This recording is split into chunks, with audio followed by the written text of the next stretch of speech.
Stop Killing Games consumer movement has reached the European Parliament.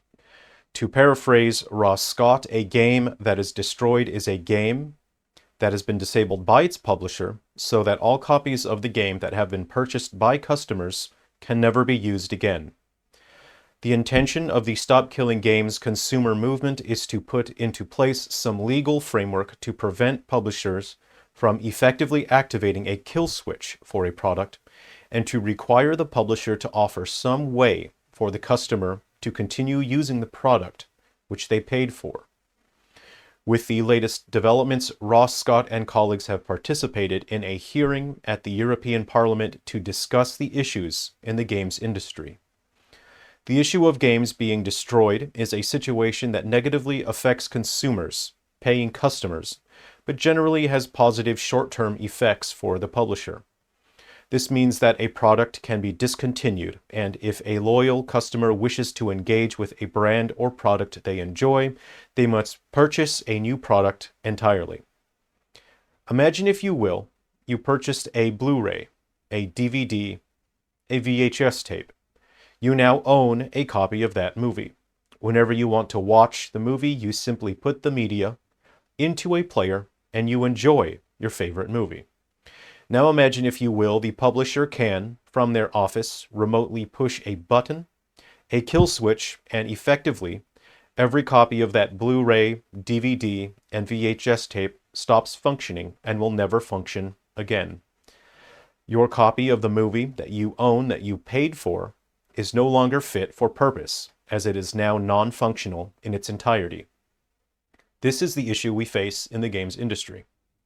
If we take this one step further, as we examine the natural progression of the behavior of the corporate side of the games industry, consider this scenario. The publisher that deactivated the product that you paid for has now announced they are doing a new re-release of the game, or a sequel. If you want to engage with that product again, you'll have to buy the new product.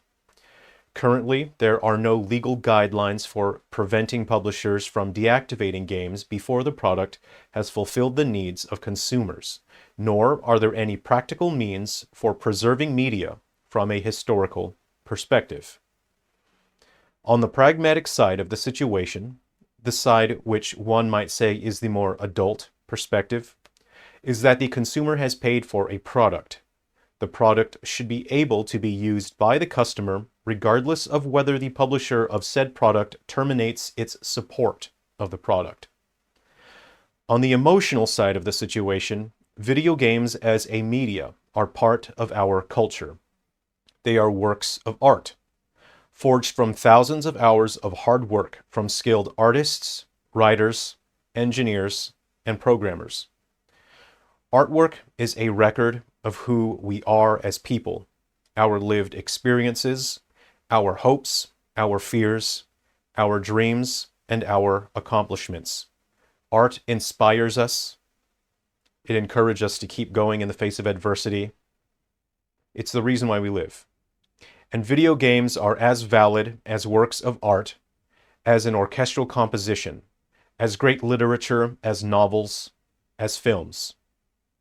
What if Shakespeare had a publisher that decided they wanted to discontinue his plays, and suddenly nobody anywhere in the world could ever experience a work from Shakespeare ever again? What if J.R.R. Tolkien's publisher said no more Lord of the Rings, and suddenly every copy of The Hobbit, of The Lord of the Rings, and yes, even the Silmarillion, suddenly all contained blank pages? Something you paid for, something you enjoy and care about, it no longer exists. People all over the world have actioned and made known their support for this consumer movement. Ross Scott reaching the European Parliament is evidence that this is an issue that matters. He and his colleagues have performed admirably and have done good work. There are currently two major practical issues facing the Stop Killing Games movement which need to be addressed before this movement can reach any kind of success: actionability and enforceability. Actionability. What can developers and publishers actually do to stop a game from being destroyed? Upon the sunsetting of a product, what resources can developers provide to the customer to allow the continued use of the product? How much is required by law for the developer and publisher to provide?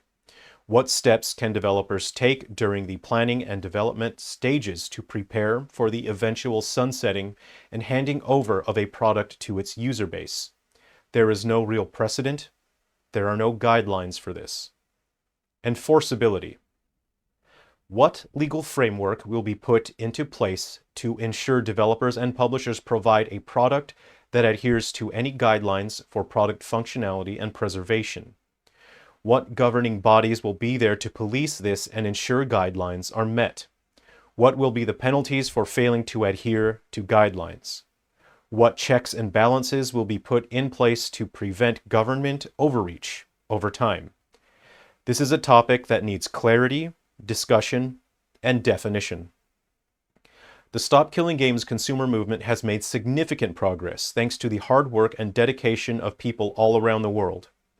This goes in the face of bad faith actors who pose as game developers and professionals in the games industry, who stood in opposition to and spread misinformation about this consumer movement, when those actors have not ever actually developed and shipped a single, complete, functioning product outside of one primitive software title based on a tutorial project that any child with even reasonably middling intelligence would be able to modify into something that looks like an original work. We must be careful accepting advice from actors pretending to be game developers, pretending to be professionals, and instead listen to the people, the gamers, the paying customers. We must be careful who we elevate into positions of authority, lest we elect a con man, a self-serving faker who takes action solely for attention, for ad revenue, for themselves. Ross Scott is no such faker, no such poser. He has done hard work, not for himself, but for consumers, for gamers, for you, and for me. There is still much work to be done and many battles to be fought. The fight to preserve games, to ensure we, as consumers, are not taken advantage of by an industry overrun with overpaid executives, to protect our media, our culture, and our games from being destroyed. But this is a fight we can win, and we will win that fight, together. Thank you for listening. Game on.